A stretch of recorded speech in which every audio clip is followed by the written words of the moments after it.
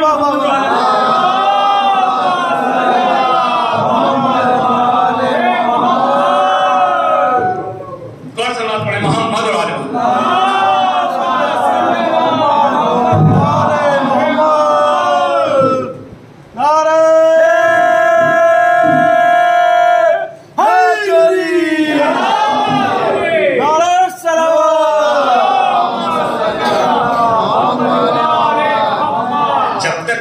پانی نہ پی لوں تب تک کہ مجھے قتل نہ کیا جائے. پانی زمین میں چلا گیا.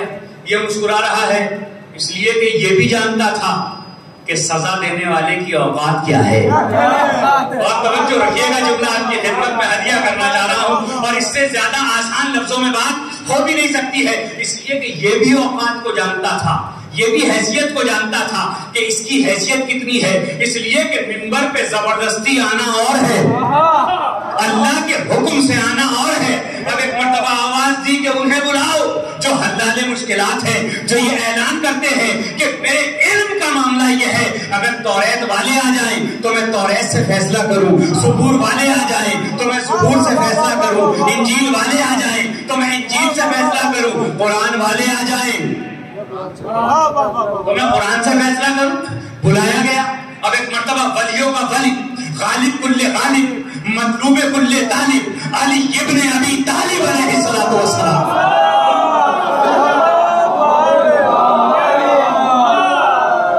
مرتبہ تشریف لائے، اور اب جو تشریف لائے تو کہا سرکار مسئلہ یہ ہے، مسئلہ یہ ہے. میں نے کہا بھائی مسئلہ ہے تو حل کرو. بھائی جب حل کرنے کی جگہ بیٹھے ہو، حل کرنے کی جگہ پہ بیٹھے ہو تو حل کرو. یہ علی کی احتیاج تمہیں کیوں ہے؟ انہوں نے بلا کے بتا دیا کہ چاہے دل سے مانو چاہے زبان سے مانو، علی کے بغیر گزارا ہو نہیں سکتا ہے. توجہ رکھیے گا، میرے مولا کے بغیر گزارا ہو نہیں سکتا ہے. اب آ گئے، جب آ گئے تو میرے مولا نے پوچھا ماجرا کیا ہے. اب سارا ماجرا سنایا گیا، اور جب ماجرا سنایا گیا تو میرے مولا نے اس مجرم سے جس پر سزا نافذ ہوئی تھی اس سے پوچھا بھائی کیا بات ہے؟ کہ سرکار میں نے ایک پیالہ پانی مانگا، اور پانی مانگنے کے بعد میں نے کہا تھا کہ جب تک میں یہ پانی نہ پی لوں تب تک مجھے قتل نہ کیا جائے. تو ایک مرتبہ میرے مولا نے کہا پھر کہ میں نے پانی زمین میں پھینک دیا. نہ بادشاہ کی طاقت تھی کہ وہ پانی مجھے پلا سکے، نہ وزیر کی حیثیت تھی کہ وہ پانی مجھے پلا سکے، نہ مشیر کی ہمت تھی کہ وہ پانی مجھے پلا سکے.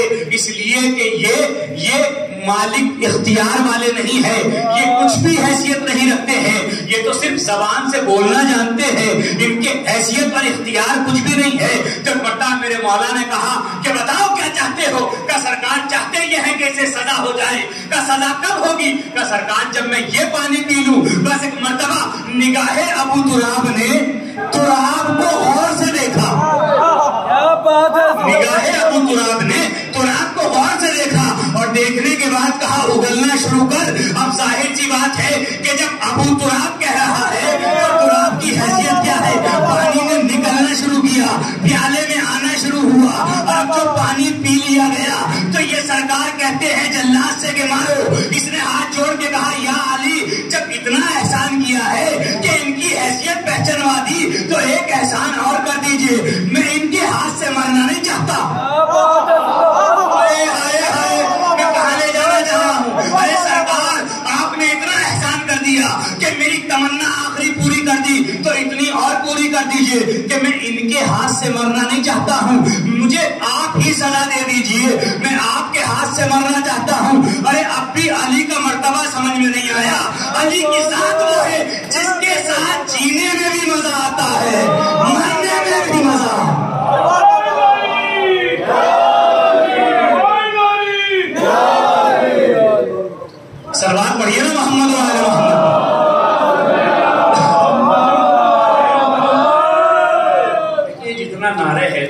خلوات ہوتا ہے نا، اس کا ثواب مرنے والوں کو یوں چلا جاتا ہے. کیا کہنے واہ واہ واہ.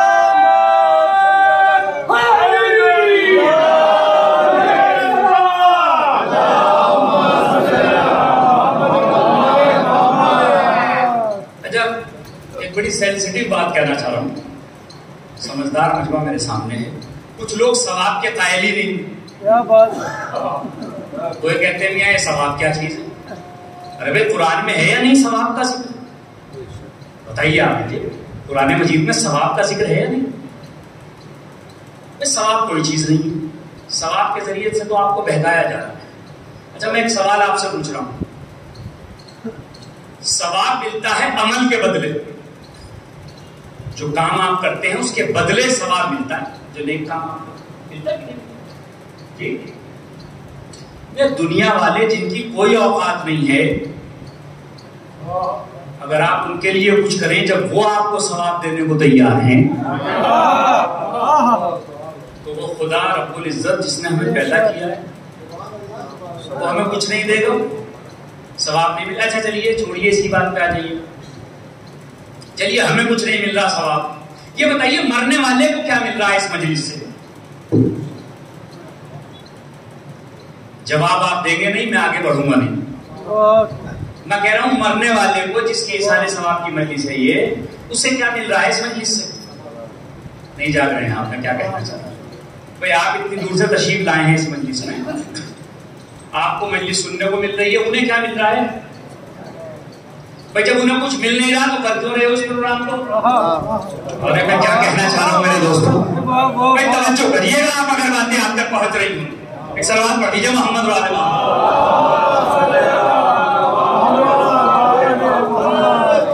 بھائی اگر آپ کو کسی بات پہ اعتراض ہو تو آپ بعد میں مجھ سے پوچھ لیجیے گا. میں اس چیز سے بھی نہیں گھبرا رہا ہوں، اس لیے کہ جو کہہ رہا ہوں وہ سمجھ کے کہہ رہا ہوں. بھائی میں یہ پوچھنا چاہ رہا ہوں، آپ مجلس میں آئے اتنی دور سے، بریلی شہر میں دور دراز سے مومنین تشریف لائے مجلس میں، آپ تو مجلس سننے آئے، رزق معرفت لینے آئے، اپنے ایمان کو بڑھانے آئے. جن کے نام پہ مجلس ہو رہی انہیں کیا ملے گا بھائی؟ کیا بات ہے، واہ واہ. نہیں پہنچی بات آپ تک. جب انہیں کچھ ملے گا نہیں تو ان کے بچوں کو یہ پروگرام کرنا ہی نہیں چاہیے، اس لیے کہ پروگرام ہے ان کا جو چلے گئے ہیں، تو اس کا مطلب یہ ہے کچھ تو ہے جو انہیں جائے گا، جو انہیں جائے گا اسی کو ثواب کہا جاتا ہے. کوئی تو جائے گا نا. کیوں؟ ثواب کیا چیز ہے؟ ثواب ہے مرنے والا عمل نہیں کر سکتا، اس کا عمل کا جو چیپٹر ہے وہ کلوز ہو گیا، ثواب کا میٹر چل رہا ہے. نہیں پہنچی بات آپ تک. بہت بڑا جملہ میں نے کہا ہے. ارے بھائی مرنے والا عمل ہی تو نہیں کر سکتا، آپ ثواب کا میٹر یہاں سے چل رہا ہے، یہاں سے بھیجتے رہو. اب بھی خدا سمجھ میں نہیں آیا کہ وہ خدا کتنا مہربان ہے کہ مرنے کے بعد بھی کھاتے کو کھول رکھا ہے، کہ یہاں سے کرتے چلے جاؤ وہاں پہنچتا چلا جائے گا. بھائی یہاں سے عمل کرو وہاں پہنچے گا، اس کے پاس پہنچے گا. اسی لیے ہم اصال ثواب کرتے ہیں، اسی لیے ہم مرنے والے کا اصال ثواب کرتے ہیں تاکہ اسے یہاں سے ثواب پہنچتا رہے، یہاں سے ثواب پہنچتا رہے.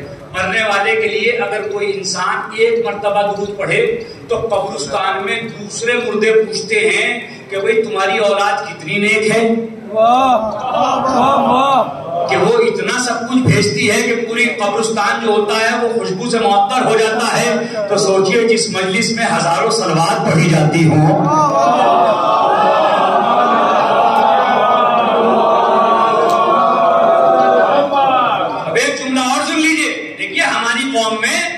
میت کو گاڑ کے آنے کا کوئی پروسیجر نہیں ہے کہ مر گیا مردود. نہیں پہنچی بات آپ تک. میں کیا کہنا چاہ رہا ہوں، مر گیا مردود، نہ فاتحہ نہ درود. ہم فاتحہ کر کے بتاتے ہیں، نہ ہمارا زندہ مردود ہے نہ مردہ. ہمارا چلا گیا ہے، ہم اسے تنہا چھوڑ کے نہیں آئے، بلکہ ہم اس دروازے پہ چھوڑ کے آئے ہیں کہ جس دروازے کی پہلی کرن کا آغاز علی کے چہرے کی ملاقات سے ہوتا ہے. قبر میں چھوڑ کے جی اب یہاں سے آپ اصال ثواب بھیج رہے ہیں کہ نہیں بھیج رہے؟ بھیج رہے ہیں کہ نہیں بھیج رہے ہیں؟ آپ پڑھیے، اپنے بچوں کو پڑھائیے، تاکہ وہ کل آپ کے لیے پڑھ سکے. جی اپنے بچوں کو پڑھائیے. اس لیے نہیں کہ مولانا اپنا ٹیوشن بڑھانا چاہتے ہیں. ہم اس لیے نہیں کہہ رہے ہیں آپ سے کہ مولانا حضرات کا ٹیوشن بڑھ جائے گا, سب اپنے بچوں کو قرآن پڑھوائیے.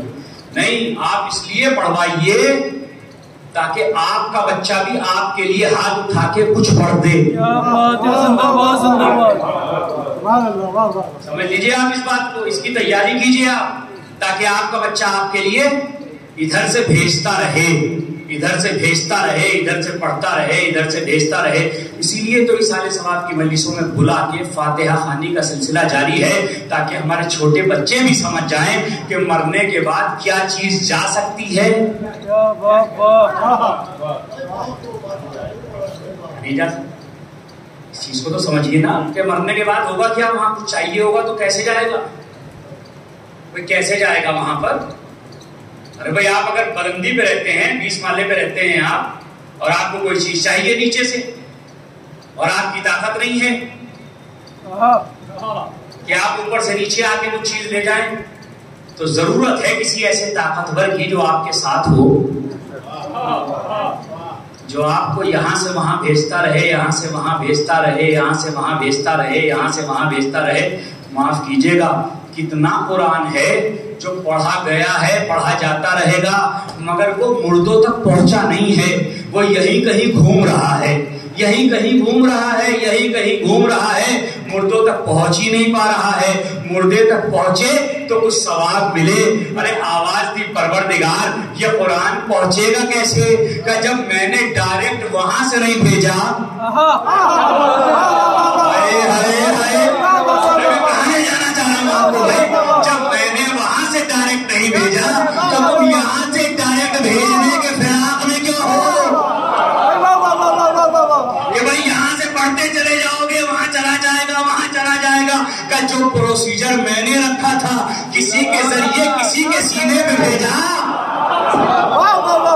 تو تم بھی یہاں سے ڈائریکٹ نہ بھیجنا, بلکہ کہنا آل محمد کے صدقے میں پہنچ جائے.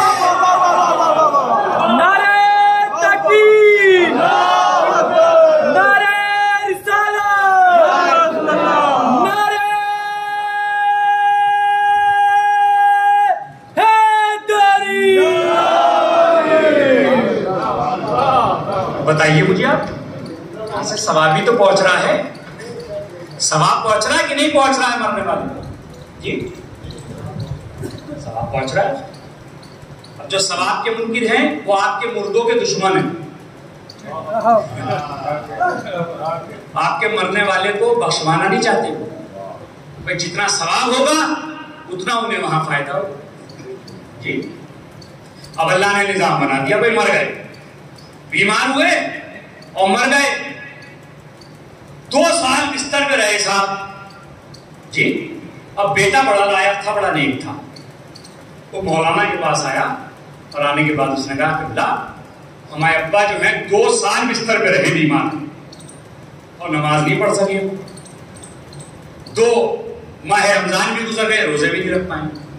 کب کیا کریں اس کا, کب پریشان نہ ہوں, ان کی نماز پڑھ دیجئے, آپ پڑھ دیجئے نماز, ان کے بدلے کے روزے رکھ دیجئے. وہاں رجسٹر ان کا کھلا ہوا ہے, اکاؤنٹ اوپن ہے, آپ یہاں سے پڑھ پڑھ کے بھیجتے رہو, فرشتے وہاں پوری کر دیں گے. بھائی 72 سال کے مرے ہیں ابا, 70 سال تک کی تو پڑھ رکھی تھی, 2 سال کی رہ گئی تھی, تو بڑے بیٹے پہ واجب ہے کہ وہ پڑھے یا پڑھوائے. 2 سال کی آپ نے یہاں سے بھیج دی. اب ایک صاحب کے ابا تو بچپن سے نماز ہی نہیں پڑھتے تھے, تو بیٹے پہ کوئی واجب نہیں ہے کہ وہ اس کی نمازیں پڑھے. مجبوری کی نمازیں پڑھی جائیں گی. اب آپ پوری زندگی نہ پڑھیں تو کوئی بڑے بیٹے کے اوپر یہ کوئی سزا تھوڑی ہے کہ وہ اپنی بھی پڑھے اور آپ کی بھی پڑھے. نہیں پہنچی بات آپ تک, میں کیا کہنا چاہ رہا ہوں, اس بات پہ سبحان اللہ تو کہہ دینا تھا. تو آپ سمجھیے آپ, اچھا بھائی ابا جو ہے وہ 2 سال کے جو ہے روزے بھی چھوڑ گئے تھے, 30 اور 30 60 روزے. اب خود رکھیں یا ہم کسی سے رکھوائیں اجازے پر, یہ اسلام کا قانون ہے. ابا قرض لے کے دنیا سے چلے گئے, ابا کی پراپرٹی میں سے ہم نے پہلے قرض دے دیا, یعنی جو لیا تھا وہ یہاں سے